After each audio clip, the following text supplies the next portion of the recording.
I walked out of the fire. The deeper life pastor who survived a plane crash. The smell of burning metal was thick in the air. Screams echoed through the forest as fire consumed what was left of Flight 107. Bodies were scattered, twisted, lifeless.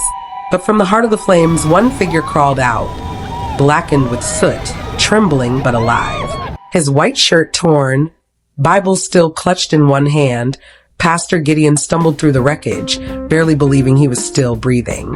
He was the only one left. Just 24 hours earlier, he had been preparing for a ministers' conference in Port Harcourt. Pastor Gideon wasn't just any preacher. He was a man deeply rooted in the Deeper Life Bible Church, known for his strict discipline, fervent prayers, and calm authority. He rarely traveled by air.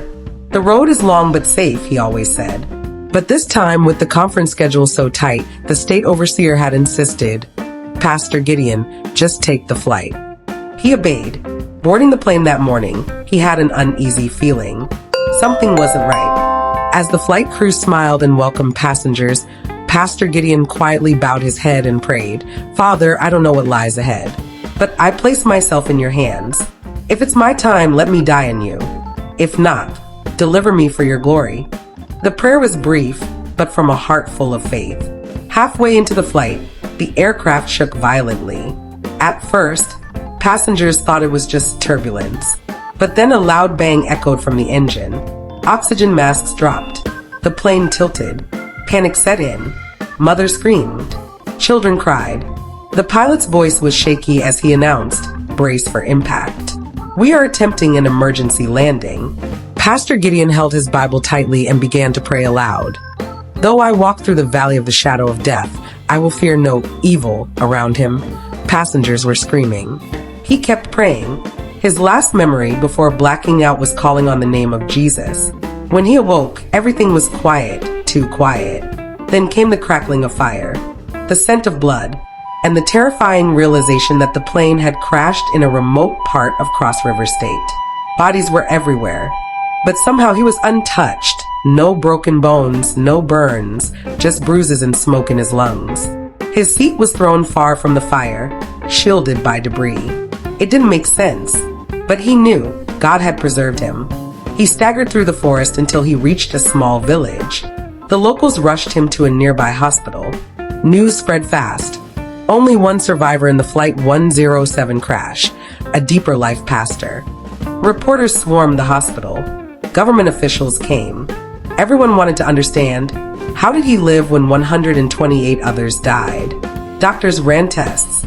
He should be dead, one whispered. This is unexplainable. But Pastor Gideon simply said, it's not science. It's God. In a press conference held days later, still wrapped in bandages, Pastor Gideon stood before cameras and said, I didn't survive because I was strong. I survived because mercy found me. God preserved me to remind Nigeria that he still saves. In this crooked generation, miracles still happen, not for entertainment, but for purpose. People mocked him online. Some called it a setup. Others said the crash wasn't real. But among the Deeper Life brethren, it sparked revival. His survival was a message. In house fellowships across the nation, his story was shared. Children reenacted it. Pastors quoted it. Believers were strengthened. He returned to the same pulpit 2 months later. The scars were still fresh, his voice a little weaker, but his faith stronger than ever. I should be in a coffin, he said, but I stand here to say that God is still the fourth man in the fire. When the plane went down, the world thought it was over. But Jesus walked into that fire, pulled me out, and gave me one more chance to preach. Tears rolled down the faces of members as they lifted their hands in worship. Even people who rarely came to service flooded in to hear the man who walked out of death. That night, Pastor Gideon knelt beside his bed and whispered, Lord, whatever years I have left, they're yours. And truly, he lived differently after that. More prayerful, more burdened for souls, less interested in personal comfort. Every message he preached carried fire.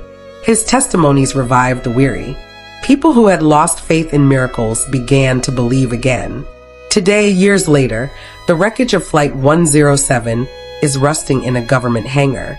But Pastor Gideon is still preaching, still testifying, still holding his worn-out Bible, burnt at the edges from the crash, but still readable. A reminder that what the enemy meant for death, God turned into a testimony. If you're going through fire right now, remember this. The same God who preserved Pastor Gideon in a burning plane can preserve you in your storm. It's not over until God says so.